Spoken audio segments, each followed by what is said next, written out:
الحمد للہ وکفا والصلاة والسلام علی سیدنا ونبینا ومولانا محمد المصطفیٰ اما بعد اعوذ باللہ من الشیطان الرجیم بسم اللہ الرحمن الرحیم لا يحزنك الذين يسارعون في الكفر انهم لن يضروا الله شيئا يريد الله الا يجعل حظا لهم في الاخره ولهم عذاب الیم صدق اللہ العظیم۔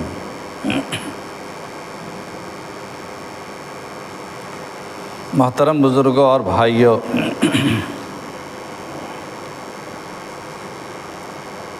قرآن کریم میں اللہ تعالیٰ نے اللہ کے نبی صلی اللہ علیہ وسلم کو مخاطب کر کے کہا ہے کہ آپ کو غمگین نہ کریں یہ لوگ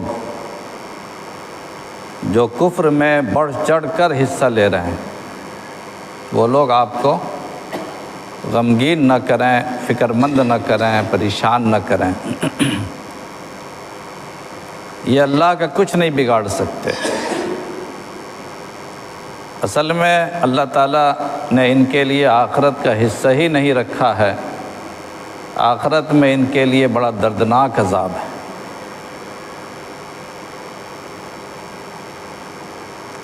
آج ہم اور آپ دیکھ رہے ہیں کہ سارا عالم کفر اور ساری باطل طاقتیں مسلمانوں کے خلاف ایک ہو چکی،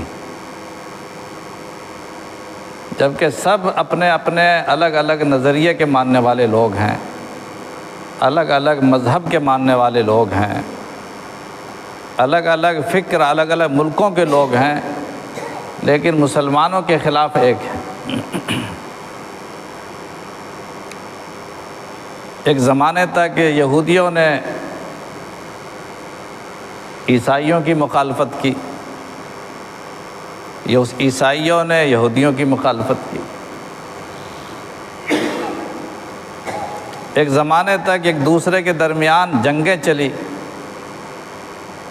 خود قرآن کریم میں ان دونوں کا اختلاف نقل کیا گیا ہے۔ قرآن کریم کہتا ہے کہ قالت النصارى قالت الیہود لیست النصارى علی شیء وقالت النصارى لیست الیہود علی شیء۔ یہود کہتے ہیں نصارہ کچھ بھی نہیں، اور نصارہ یعنی عیسائی کہتے ہیں یہودی کچھ بھی نہیں۔ قرآن کہتا ہے آپس میں اتنا ٹینشن، دونوں ایک دوسرے کا چہرہ دیکھنا نہیں چاہتے تھے۔ بیت المقدس شام کی سرزمین جہاں پر آج جنگ چل رہی ہے، اور ہندوستان کے حالات بھی اس سے الگ نہیں ہیں۔ ایک زمانہ تھا کہ یہودیوں کو عیسائی گھسنے نہیں دیتے تھے، جبکہ حضرت موسیٰ علیہ السلام کی نشانیاں وہاں موجود ہیں، حضرت سلیمان کا ہیکل موجود ہے، لیکن یہودی کو گھسنے کی اجازت نہیں تھی۔ یہ تو اللہ تعالیٰ نے اسلام کی دولت جب عطا فرمائی، حضرت عمر فاروق رضی اللہ تعالیٰ عنہ کا دور آیا، اب مسلمانوں کے قبضے میں جب بیت المقدس آیا، تو حضرت عمر فاروق امیر المومنین رضی اللہ تعالیٰ عنہ نے دونوں کو کہا کہ دونوں گھس سکتے ہیں، یہودی بھی آئیں گے، نصارہ بھی آئیں گے، عیسائی بھی آئیں گے۔ اتنے دشمن تھے ایک دوسرے کے، قبضہ کیے ہوئے تھے۔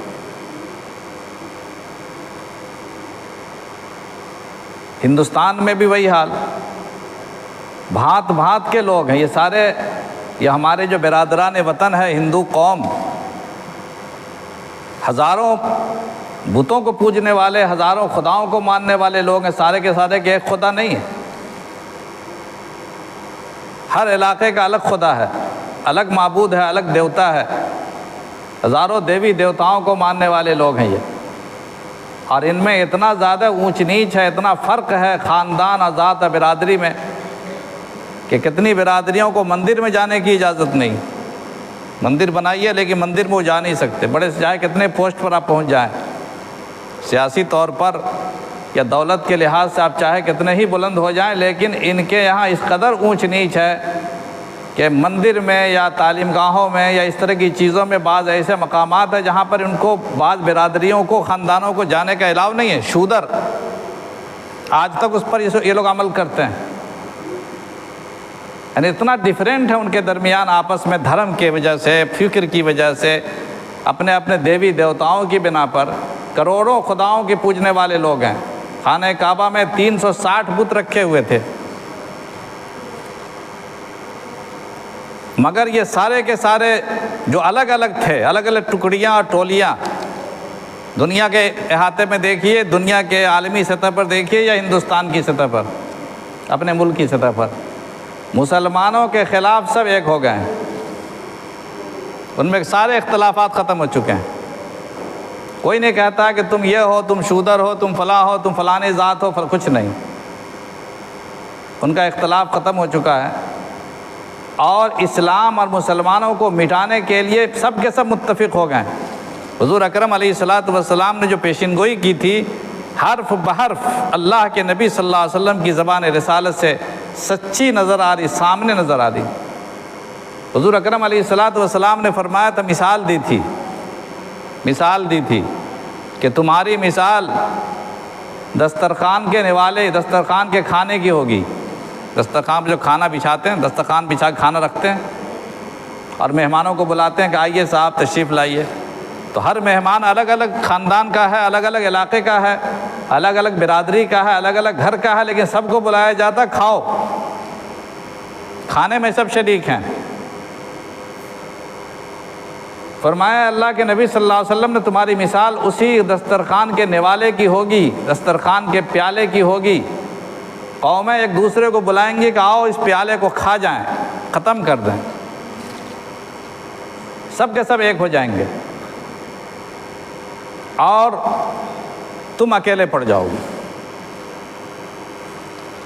صحابہ کرام نے عرض کیا، یا رسول اللہ کیا ہماری تعداد اس زمانے میں کم ہوگی؟ کیا ہم بہت مختصر ہو جائیں گے؟ کہا کہ نہیں، مختصر نہیں، آج سے بہت زیادہ رہو گے، آج کے مقابلے میں تمہاری تعداد بہت زیادہ ہو جائے گی، کثرت بہت زیادہ ہوگی، لیکن تمہارا ویلو نہیں ہوگا، تمہاری حیثیت نہیں ہوگی، تمہاری کوئی پوچھ نہیں ہوگی، تمہارا کوئی وزن نہیں ہوگا، تمہاری مثال سیلاب میں بہنے والے جھاگ کی ہوگی۔ جھاگ بہتا چلا جاتا ہے، جدھر موج ہے، جدھر بہاؤ ہے، وہاں جھاگ بہتی چلی جاتی۔ صحابہ کرام نے پوچھا، یا رسول اللہ ایسی کیفیت کیوں ہو جائے گی مسلمانوں میں؟ اتنی بڑی تعداد اور کچھ نہیں کر پا رہے ہیں۔ ہندوستان میں 20-25 کروڑ مسلمان کچھ نہیں کر پا رہے ہیں، اور جو مخالفین ہیں وہ سب نہیں ہیں، چند ہزار، چند لاکھ انسان ہیں جو فتنہ پیدا کر رہے ہیں ہندوستان میں۔ اکثر لوگ یہاں کے اچھے ہیں، چند لاکھ انسان، چاہے حکومت کی سطح پر پہنچے ہوئے ہوں یا سماج کے اندر اپنا مقام رکھتے ہوں، کچھ نہیں کر پا رہے ہیں۔ 60-70 ملک مسلمانوں کا اور ایک اسرائیل سب پہ حاوی، ایسا کیوں ہوگا؟ اللہ کے نبی صلی اللہ علیہ وسلم نے فرمایا کہ 2 بیماری تمہارے اندر پیدا ہو جائے گی۔ ایک تو دنیا تمہارے اندر حاوی ہو جائے گی، دنیا تم پر حاوی ہو جائے گی۔ تم جو کام کرو گے دنیا کے لیے کرو گے، تم جو کام کرو گے پیسے کے لیے کرو گے، اللہ کے لیے تمہارے اندر کام کرنے کا جذبہ ختم ہو جائے گا۔ کام کرو گے دنیا کے لیے، دنیا میں نام ہوتا ہے کہ نہیں ہوتا ہے، تم کو پیسہ کتنا ملتا ہے، تمہارے بال بچے کی جان مال کیسے بچتے ہیں، اس کی فکر ہوگی۔ اور دوسری خرابی یہ تمہارے اندر ہوگی کہ تم موت سے گھبراؤ گے، مرنے سے ڈرو گے کہ مرے نہیں، ہم دنیا میں رہیں۔ اس کو وہن بولتے ہیں، یہ بیماری کینسر ہو جائے گا تمہارے اندر، اس کی وجہ سے تمہارا وزن ختم ہو جائے گا۔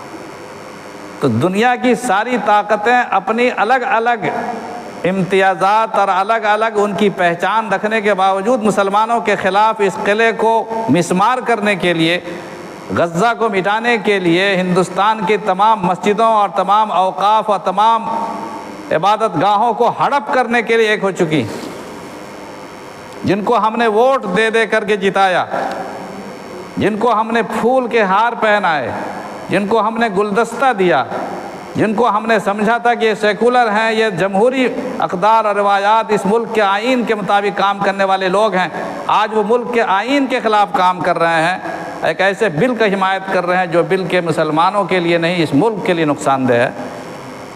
لاکھوں پراپرٹی، لاکھوں بیگھا، لاکھوں ایکڑ پراپرٹی مسلمانوں کی حکومت نے نہیں دیا، وہ مسلمانوں کی اپنی ذاتی پرسنل پراپرٹی ہے، اس پر ہڑپ کرنے کے لیے، قبضہ کرنے کے لیے تیار ہے، اور یہ سارے کے سارے اس کو حمایت کر رہے ہیں۔ سب الگ الگ تھے، سب ایک ہو گئے، ساری پارٹیاں ایک ہو گئی، اور مسلمان ایک خدا کو ماننے والے، ایک نبی کو ماننے والے، ایک کتاب قرآن مقدس کو ماننے والے، ایک قبلہ کا سجدہ کرنے والے، ایک خانہ کعبہ کا سجدہ کرنے والے، مسجدوں میں ایک صف میں بیٹھنے والے، کوئی تفریق نہیں ہے کون امیر ہے کون غریب ہے۔ ان کے یہاں تو مندر میں فلانی برادری کا آدمی نہیں آئے گا، فلانا نہیں آئے گا، فلانا نہیں آئے گا، نہیں آ سکتا۔ صدر جمہوریہ بن جائیے، راشٹرپتی بن، نہیں آ سکتے آپ۔ ہمارے سامنے کتنی مثالیں ادھر گزری ہیں، آپ سب جانتے ہیں، لیکن یہاں تو اسلام میں ایسا کچھ نہیں۔ کل مسلمان ہوا، بھنگی تھا، کل اسلام کلمہ قبول کیا، اور آج مسجد میں سب کے برابر بیٹھ سکتا ہے۔ اسلام کی دعوت یہ انسانی برادری، انسانی مساوات۔ اسلام انسانوں اور انسانوں کے درمیان فرق نہیں کرتا ہے۔ اسلام کہتا ہے کہ تمہارے اندر کی جو کوالٹی ہے، اندر کی تمہاری جو کیفیت اور ایمان ہے، وہ ایمان بنیاد ہے، کوئی فرق نہیں کسی میں۔ ہر انسان ماں اور باپ سے پیدا ہوئے ہیں، ہر انسان کو بنانے میں اللہ کو اتنا ہی شفقت اور پیار ہے جتنا کہ بڑے انسان کو بنانے میں شفقت اور پیار ہے۔ ایسا نہیں ہے کہ کسی بڑے انسان کو اللہ نے کسی اور میٹیریل سے پیدا کیا اور غریب انسان کو کسی دوسرے میٹیریل سے پیدا کیا۔ ایک ہی پروسیس ہے، ایک ہی مرحلہ ہے، ایک ہی طریقہ کار ہے ماں اور باپ سے پیدا ہونے کا۔ اللہ کے نظام میں کوئی فرق نہیں ہے۔ ایک خدا کو ماننے والی قوم، ایک امام کے پیچھے نماز پڑھنے والے لوگ، ایک مذہب کو ماننے والے لوگ آج کتنی ٹولیوں میں بیٹھے ہوئے ہیں، کہیں اتفاق نہیں، کہیں اتحاد نہیں، کہیں کلمہ واحدہ پر متحد نہیں ہے۔ اگر ایک بات کہی جائے گی تو اس کے خلاف کرنے والے کئی لوگ پیدا ہو جائیں گے کہ نہیں ایسا ہونا چاہیے۔ ہر جگہ گروہ بندی مسلمانوں میں، پہلے تو مذہبی جماعتیں تھیں ہی، ابھی بھی ہر جگہ، ہر گاؤں میں، ہر علاقے میں، ہر مسجد میں، ہر علاقے میں دیکھیے کہ ٹولیاں بنی ہیں، یہ وہ گروپ، یہ فرقہ، وہ فرقہ، مختلف نام سے مسلمانوں کو جب چاہے بانٹ دیا جائے۔ تو جس کو بٹنا نہیں چاہیے وہ آج بٹ چکے ہیں، اور جو بٹے ہوئے تھے وہ سب ایک ہو چکے ہیں۔ حضور اکرم علیہ السلام کی پیشن گوئی سچ بنی کہ نہیں بنی کہ آپ نے فرمایا تھا کہ تداعی الامم، ساری امتیں، ساری جماعتیں ایک مسلمان کو ختم کرنے کے لیے ایک ہو جائیں گی، اور تم سب آپس میں اسی طرح لڑتے رہو گے، آپس میں متحد منتشر رہو گے۔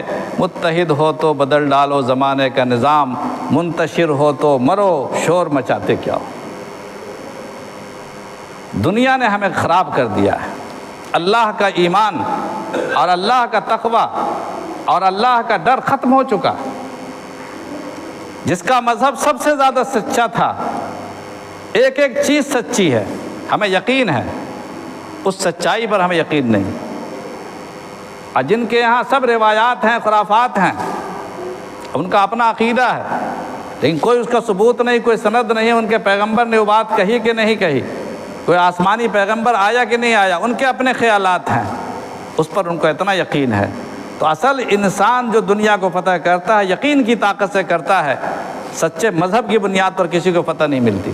یقین کی طاقت اگر پیدا ہو جائے تو یقین اگر ہے تو انسان کہاں سے کہاں چلا جا سکتا ہے، یقین نہیں ہے تو کچھ بھی نہیں۔ دنیا نے ہمیں غافل کر دیا، دنیا کی طلب، دنیا بھی نہیں ہے، جبکہ ایک زمانہ تھا کہ مسلمانوں کے پاس پوری عالمی سطح پر بھی بڑی بڑی دولتیں تھیں، بڑی طاقت کے مالک تھے۔ آج مسلمان ہر لحاظ سے پیچھے ہیں۔ تو جس چیز کے آپ پیچھے پڑیں گے اللہ اسے آپ کو نہیں دے گا، اور جس چیز کے پیچھے نہیں پڑیں گے اللہ وہ عطا فرمائے گا۔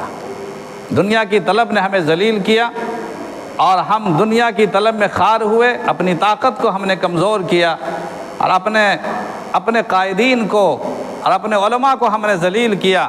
نتیجہ یہ ہوا کہ آج ہم خود ذلیل ہیں۔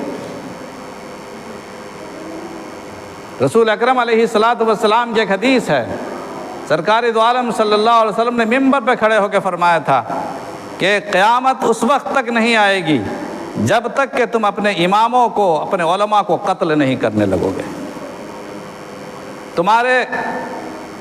تمہاری تلواریں اور تمہاری طاقتیں اپنے ہی لوگوں کے خلاف چلنے لگیں گی، اور تمہاری دنیا کے مالک فاسق و فاجر لوگ ہو جائیں گے، بدکار اور زناکار اور گندے لوگ تمہاری دنیا کے مالک ہوں گے، تم ان کے فیصلوں پر چلو گے، مگر اللہ والوں اور نیک لوگوں کے فیصلوں پر تم نہیں چلو گے۔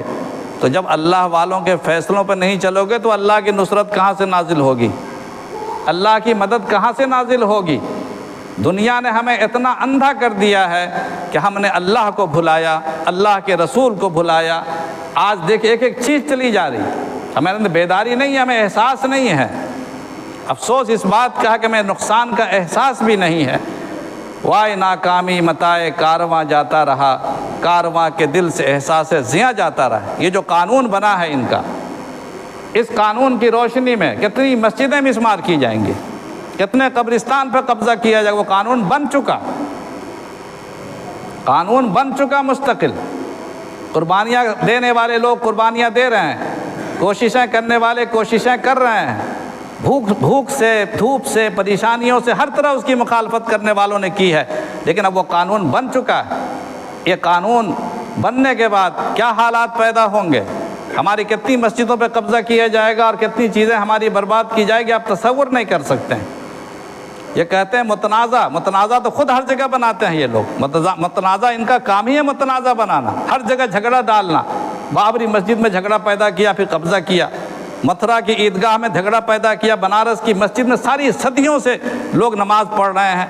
جھگڑا پیدا کرنا ان کا کام ہے، جھگڑا پیدا کریں گے پھر قبضہ کریں گے۔ بڑے بھیانک نتائج آنے والے ہیں اگر آج بھی ہم ایک نہ ہوئے اور اپنی صفوں میں اتحاد پیدا نہیں کیا، لوگوں کی بات نہیں مانی، صرف دنیا کام نہیں آئے گی۔ دنیا آپ کی قبر میں بھی جانے والی نہیں ہے، اور نہ وہ دوست اور احباب جن کے چکر میں آپ آ کر کے آپ نے دین کو بھلا دیا، وہ دوست احباب بھی کام میں آنے والے نہیں ہیں۔ حدیث میں آتا ہے کہ انسان بہت سارے ساتھی بناتا ہے، بہت سے رشتہ دار بناتا ہے، مگر جب موت آتی ہے تو سب سے پہلے مال اور دولت ہی اس کا ساتھ چھوڑ دیتے ہیں۔ موت کے بعد کوئی ساتھ دینے والا نہیں۔ اس کے بعد دوست احباب رشتہ دار تو کچھ دور اٹھا کر کے لے جاتے ہیں، قبرستان پہنچا دیتے ہیں، اور جب قبر میں دفن کر دیتے ہیں تو وہ بھی ساتھ چلے آتے ہیں۔ یہاں تک کہ مردہ اپنے کان سے ان دوستوں کے، ان جانے والے لوگوں کے قدم کی اور چپل کی آواز اور جوتے کی آواز بھی کان میں سنتا ہے، جو لوگ بات کرتے ہوئے جاتے وہ سب بھی کان میں سنتا ہے، لیکن وہ حسرت کے ساتھ پڑا رہتا ہے۔ اب کوئی اس کا ساتھ دینے والا نہیں، کوئی کام آنے والا نہیں۔ کام آنے والی ذات صرف اللہ کی ہے، اور آپ کا ایمان ہے اور آپ کا عمل ہے۔ سوچئے کبھی کہ کیا ہونے والا ہے اور کیا ہونے جا رہا ہے۔ ہم کیا ہو گئے؟ ہم نے اپنے آپ کو بدل دیا، اللہ نے نہیں بدلا۔ اللہ ظالم نہیں ہے، اللہ تعالیٰ کسی کے ساتھ ظلم نہیں کرتا، اللہ بے انصافی نہیں کرتا ہے۔ جب ہم اپنے آپ کو برباد کرنے پر تلیں گے تو اللہ کو پرواہ نہیں ہے۔ حضرت علی کرم اللہ وجہہ کی روایت ہے، فرماتے ہیں کہ ایک دن میں مسجد نبوی میں اللہ کے نبی صلی اللہ علیہ وسلم کے ساتھ بیٹھا ہوا تھا۔ حضرت مصعب ابن عمیر رضی اللہ تعالیٰ عنہ صحابی رسول ہے، بڑے اونچے درجے کے صحابی۔ مصعب ابن عمیر بالکل ہم شکل تھے سرکار دو عالم صلی اللہ علیہ وسلم کے ہم شکل، اور اتنا بڑا کام ہے ان کا کہ جب ہجرت سے پہلے، جب سرکار دو عالم صلی اللہ علیہ وسلم ہجرت نہیں فرمائے تھے، مکہ معظمہ میں پریشانی کی زندگی مسلمان گزار رہے تھے، اور مدینہ پاک سے قافلے مسلمان ہو کر کے واپس جا رہے تھے، مدینہ جا رہے تھے، تو اپنی جگہ پر حضرت مصعب ابن عمیر کو اپنا نمائندہ بنا کر کے وہاں بھیجا تھا کہ جا کر کے وہاں پر اسلام کا کام کرو اور لوگوں کو دین سمجھاؤ۔ اتنا بڑا مقام مصعب ابن عمیر رضی اللہ تعالیٰ عنہ کا۔ تو مسجد نبوی میں حضرت علی فرماتے ہیں کہ مصعب ابن عمیر، ہم دونوں بیٹھے ہوئے تھے سرکار دو عالم صلی اللہ علیہ وسلم کے پاس، اسی درمیان مصعب ابن عمیر تشریف لائے مسجد کے اندر، اور ان کی حالت یہ تھی کہ پیبند لگی ہوئی چادر اوڑھے ہوئے تھے، ایک پیبند لگی ہوئی چادر وہ اوڑھے ہوئے تھے۔ سرکار دو عالم صلی اللہ علیہ وسلم کی آنکھوں سے آنسو آ گئے ان کی حالت دیکھ کر۔ کہا کہ یہ شہزادہ تھا اپنی قوم کا، یہ اپنے خاندان کا شہزادہ تھا اسلام سے پہلے، اور اس کے خاندان میں اس کے والد بڑی زمینوں کے مالک ہیں، بڑے باغات کے مالک ہیں۔ صبح اور شام نئے نئے کپڑے پہننے والا شہزادہ آج اسلام میں آنے کے بعد اتنی پریشانیاں اس نے اٹھائی ہیں کہ اس کے پاس پہننے کے لیے کپڑا نہیں ہے، پیبند لگی ہوئی چادر اوڑھ کے آیا ہے مسجد میں۔